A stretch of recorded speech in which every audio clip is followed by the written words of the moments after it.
stars of animation are shining. It's time to stay tuned. And now, here's your host, Phil Machi. Hey there, folks, and welcome back to Stay Tuned. You're in store for another look behind the scenes of animated films and shows with the people who make it all possible. Tonight's special guest is Andy Sorcini. Film editor Andy Sorcini may not have originally planned on a long-standing career with Disney Animation, but it's clear the two work successfully hand in hand. From TV series like Aladdin, The Mighty Ducks, and Timon and Pumbaa, to feature animated films like The Tigger Movie and Cinderella 2, Andy now finds himself among a world of adventuring frogs with Amphibia. This new series for Disney Channel has already been greenlit for a second season, and we're going to find out just what it takes to cut a show like Amphibia together in just a few moments. But first, this.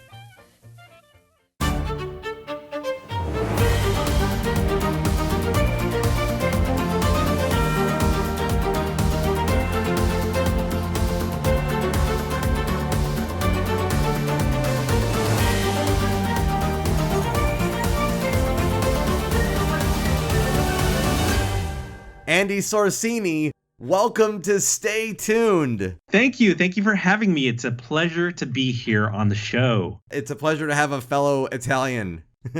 Yes. Formally, it's pronounced Sorcini, but within the industry, I think it's just sort of been mangled to Sorcini enough that I'm like, you know what? Whatever, I'll take it. I love it. Yes, Sorcini. That's a very Italian name. Have you visited Italy at all? No, not yet. I plan to at some point in my life. It'd be nice to go back to the old country. Yes. I got to visit Sicily last year for the first time. Oh, how was it? It was incredible. And after being there for nearly 2 weeks, I found it difficult to want to come back. Yeah. Our people come from Spoleto, which is somewhere in the middle of the country. Oh. And I'd love to go there at some point.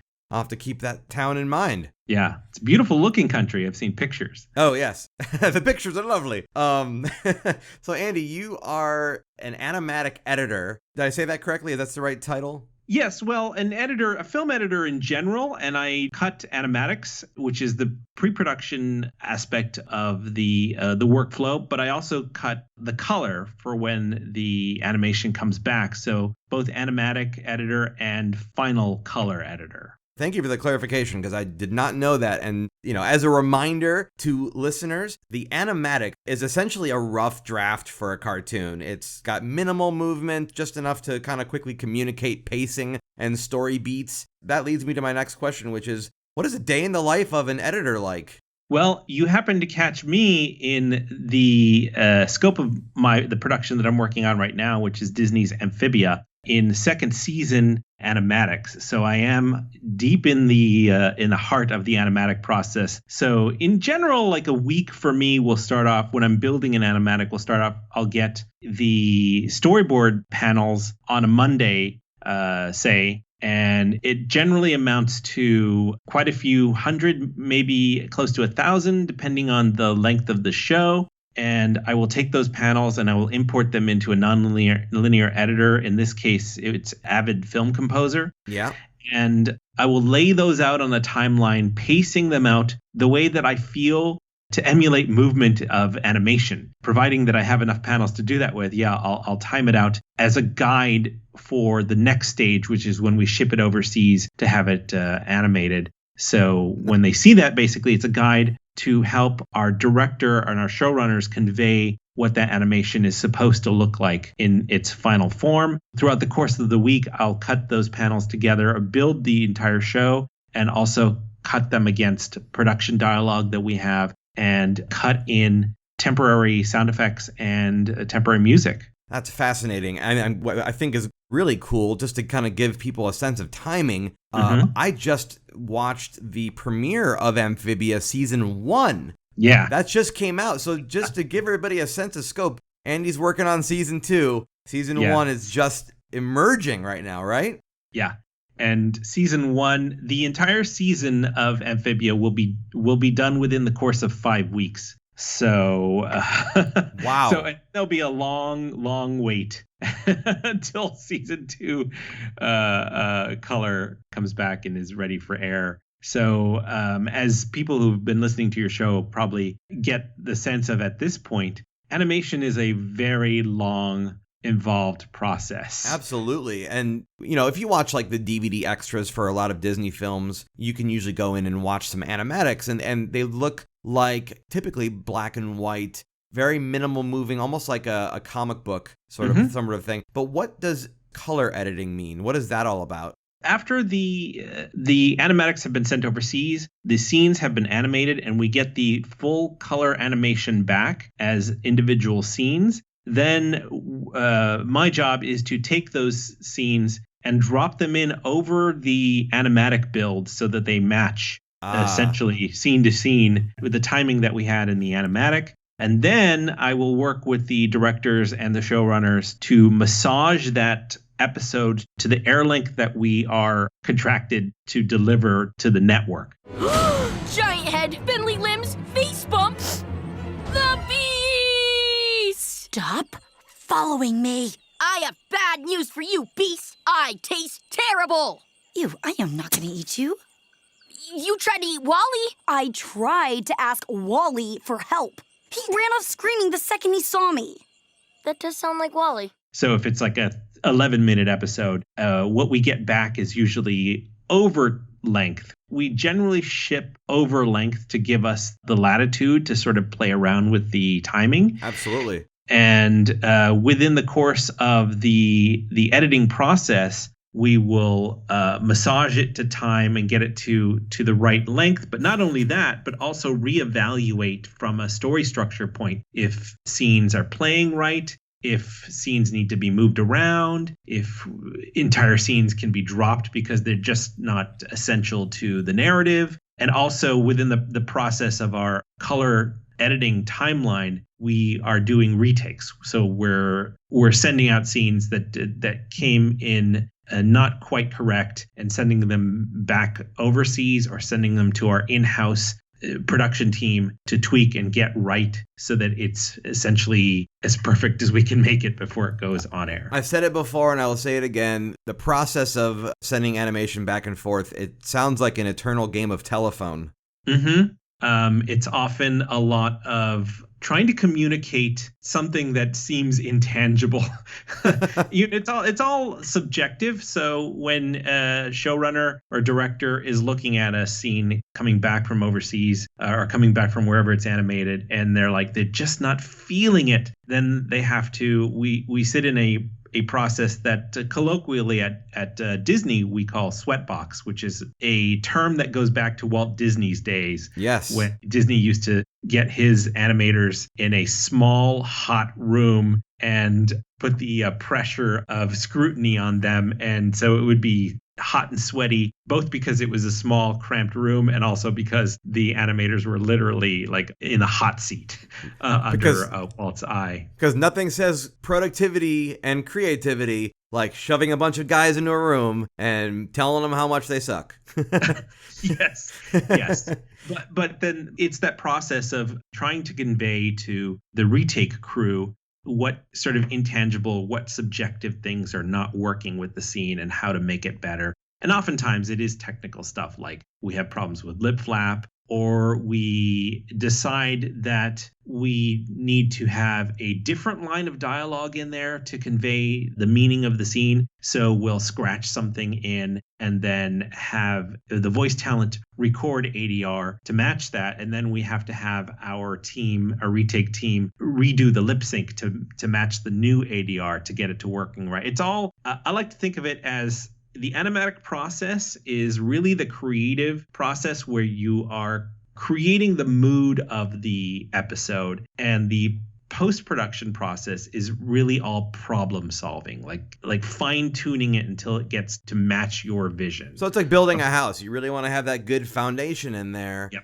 And then, you can focus on how nice that roof looks once you've got an actual structure. Yeah, precisely. The animatic process is building the foundation and the structure of the house, and the post-production process is the varnishing and the finishing nails and like the fine detail work. Yes, and then you stand back and you realize, oh no, we didn't put enough load-bearing walls. Yeah, that often happens too. My career goes back to when we would edit on film and cut things on an editorial bench. And Oh, wow. Yeah, very often in that process, we would have what was known as second air retakes, which was when the show had been finalized and went to the network and it aired on TV. The showrunner would watch it on TV and he'd be like, or he or she would be like, oh, I just noticed this retake. And it's after the fact. The show's already aired, but I've noticed this retake. And then we'd correct them for the archival version. So we'd correct them, and then when the show got put away forever and ever, it would be correct in that version. So the version that people see initially on TV might be a one-of-a-kind little gem. Yes. Oh, but interesting. those were that was back in the day, back in the early days of Disney Channel. Back to the Gargoyles days. Exactly that era. Yeah. So we don't do that anymore. And that's where the term cutting room floor comes from, right? Because you would literally cut the film, and if it wasn't used, it would fall on the floor. It would end up on the floor or in a bin somewhere. Yeah. Are you guys ready to make our pizza dreams a pizza reality? Pizza dreams! Oh, maybe we should put pineapple on it. Seems like a natural fit. Don't you dare talk about pineapple on my pizza. Ever. Okay, let's go get those ingredients. You know, I love Batman the Animated Series, which is not related to Disney at all. But it's a classic. It is a classic. But one of the things that I love about the commentaries that they would do on there is they would talk about the various animation teams overseas who would do the in-betweens. And through watching and listening to those commentaries, I would start to learn names of animation companies I didn't know anything about. Sure. I'm guessing Disney does the same thing where they have multiple places they will send the work through. Is there one that when it comes back and you know it came from that one that you're like, yes, these guys always nail it?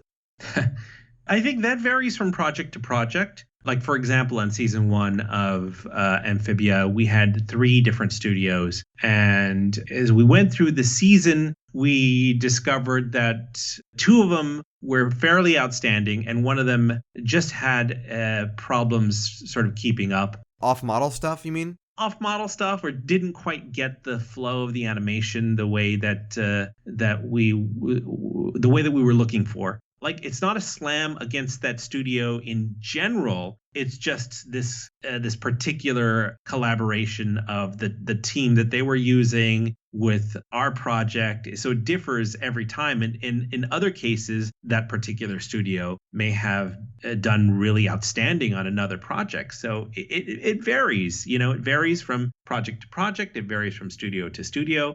I think a good rule of thumb, if you're a showrunner and you're working on starting up a new show, is to not put all of your eggs in one overseas studio basket. Like, you want to at least have 2 so that you can anticipate problems like this and have a fallback. That makes sense, yeah. As I understand it, a non-animated film as a reference here. Like Alien 3 is a good example of this.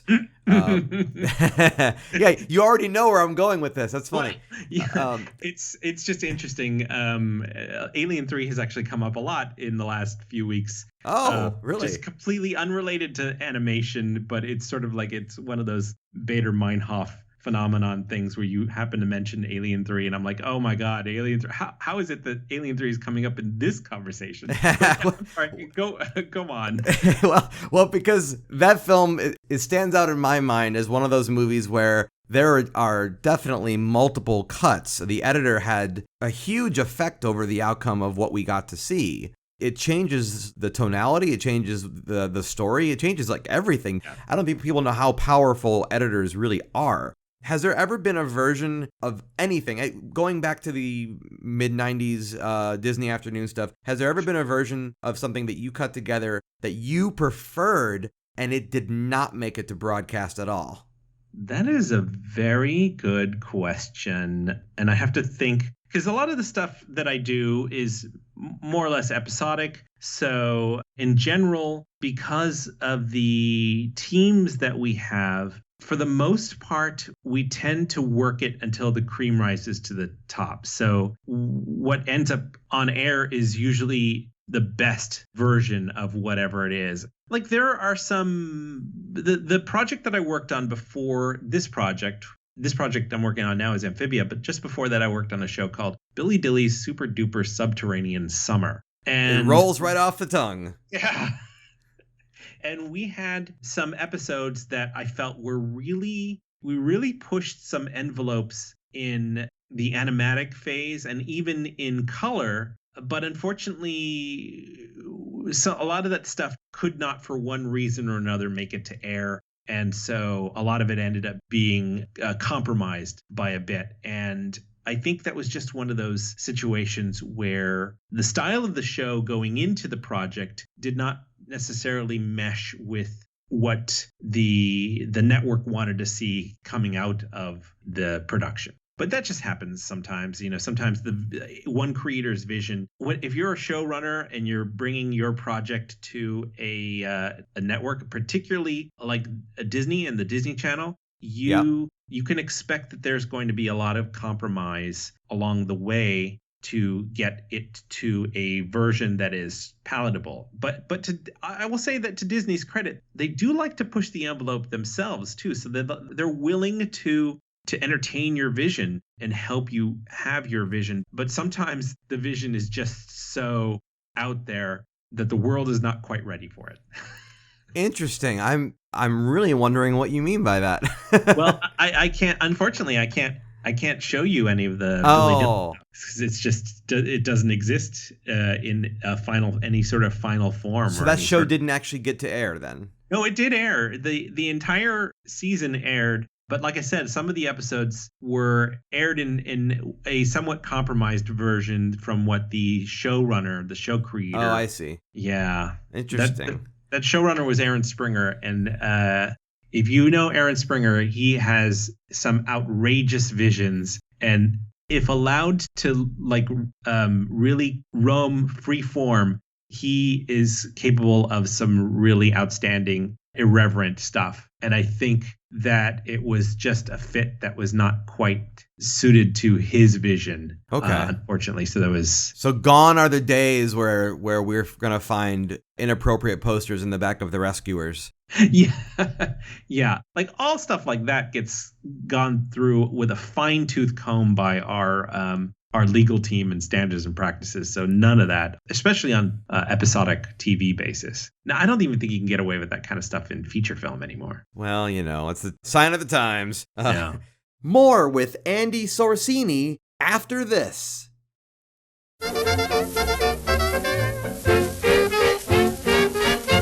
A lot of artists know about reaching a sort of Zen state when working on a project. Does that happen to you when you're editing? And if it does, what gets you to that place? What do you find gets you there best?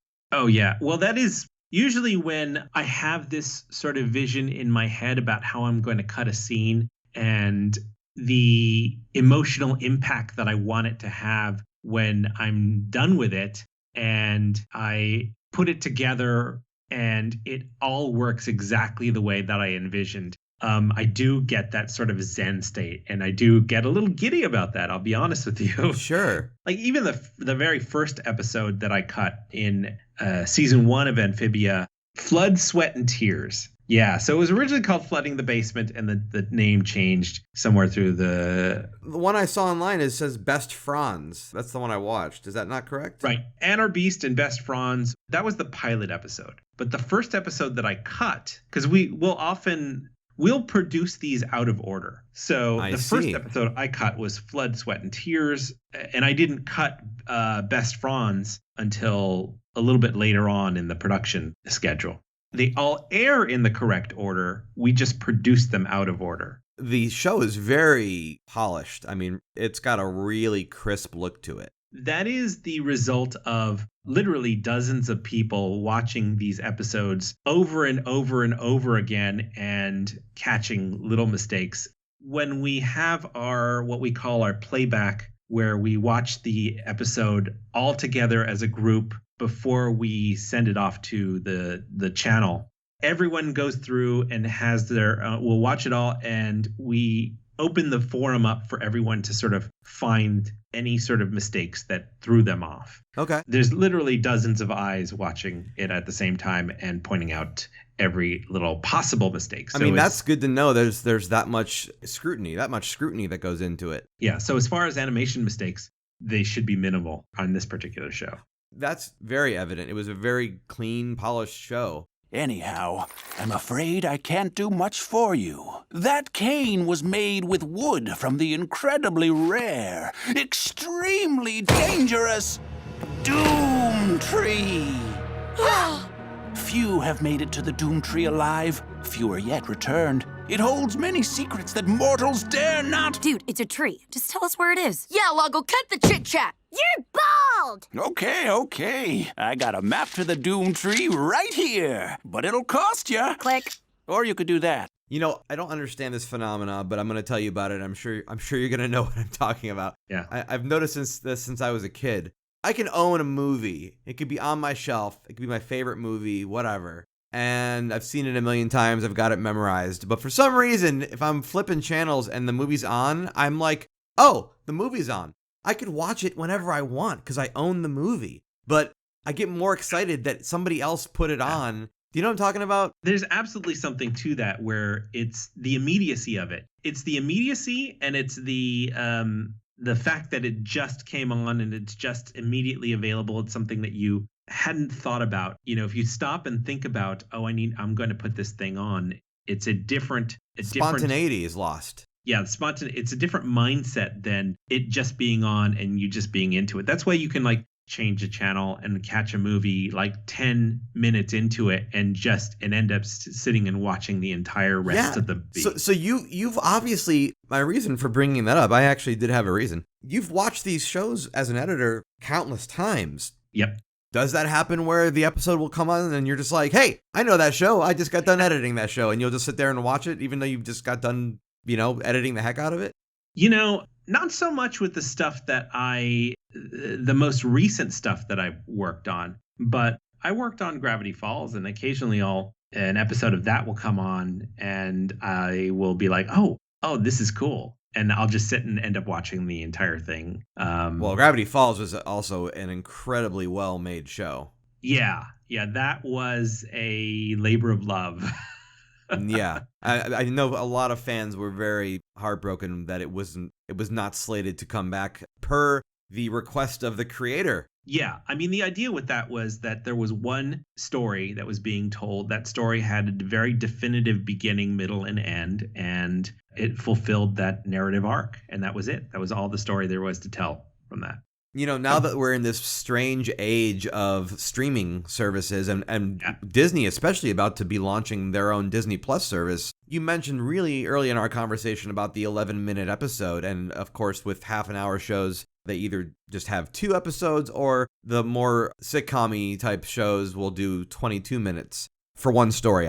22 minutes for one story. Sure. But, now that we're going to this streaming stuff, that's going to change the rules, don't you think? Or do you foresee us adhering to those standard rules we've always clung to? Well, I'm not working on any of the Disney Plus stuff at the moment, so I can't speak to it with any certainty. But I believe that you're right, that it does open up to more of a flexibility in show length. And as an editor, I feel like that's fantastic. If we can sort of take the time and tell the story that we need to tell and not necessarily try to force the narrative within a structured time limit box, that is better for me as an editor and better for the audience and better for the showrunner to be able to tell the story that they want to tell, and better as an audience to absorb that story at the proper narrative pace. So, and I have personally been in plenty of situations where we had to make compromises to get the show to a particular length.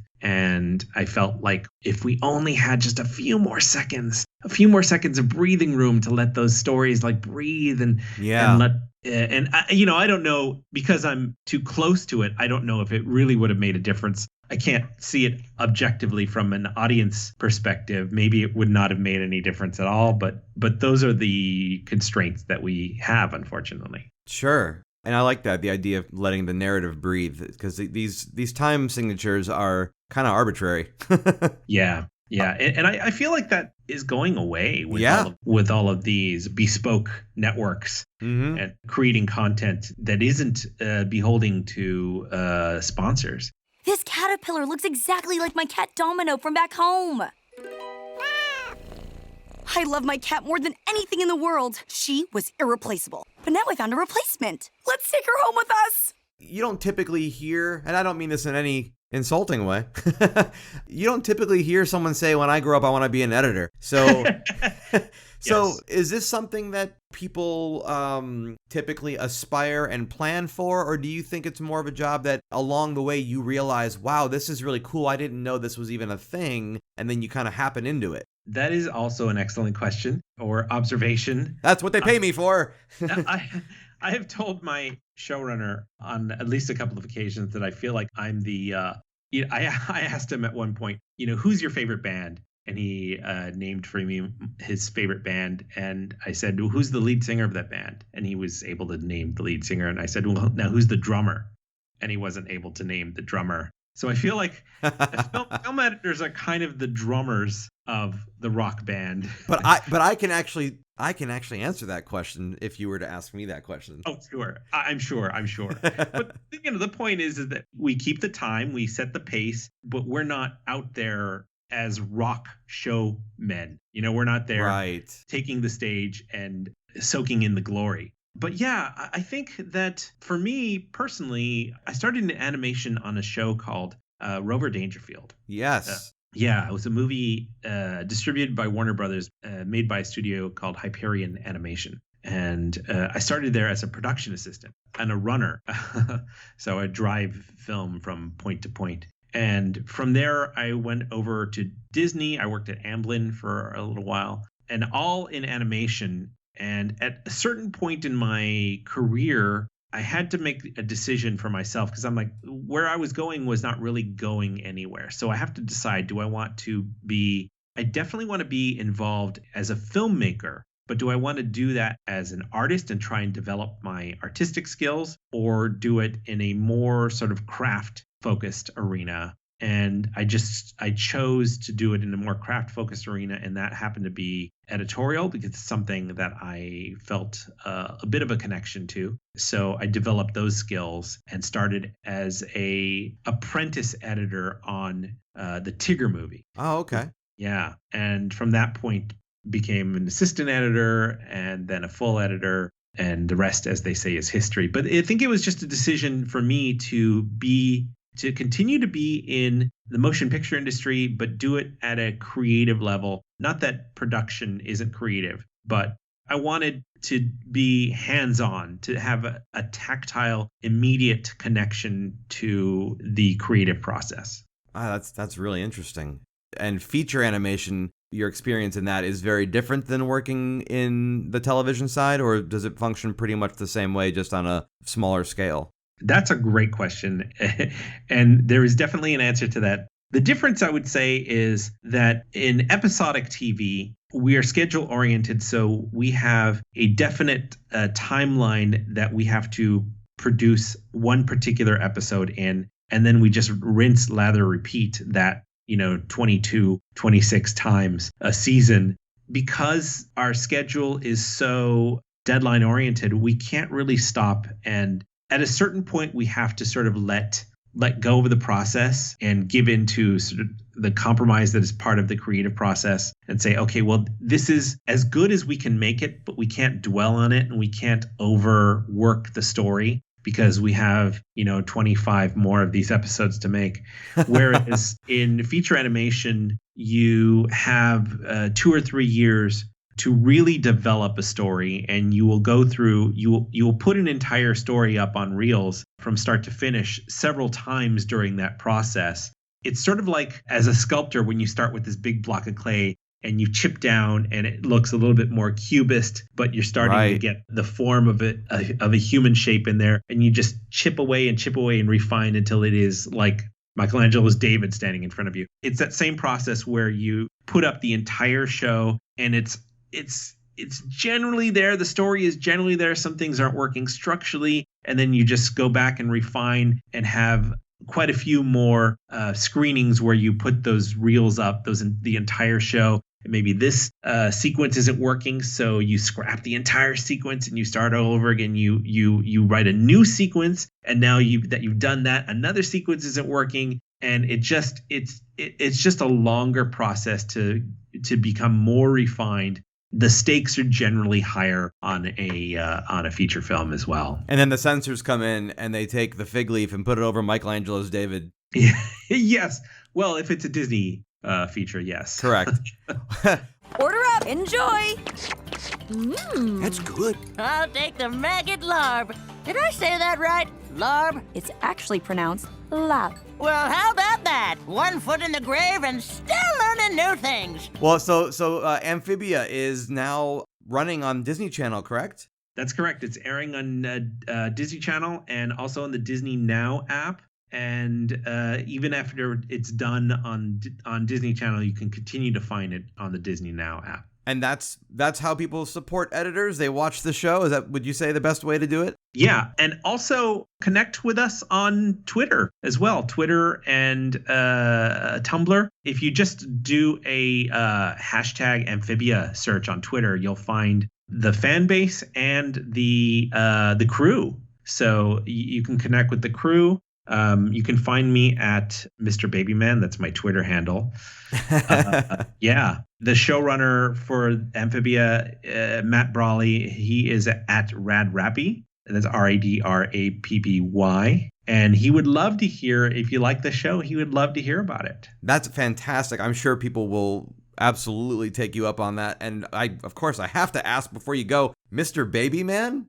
Oh, it was the shortest version is that it was a term of endearment that my girlfriend, when I was creating my social media handle, my girlfriend at the time, who is currently my wife, gave me that term of endearment, and it was the kind of thing that just stuck, and now I'm stuck with it.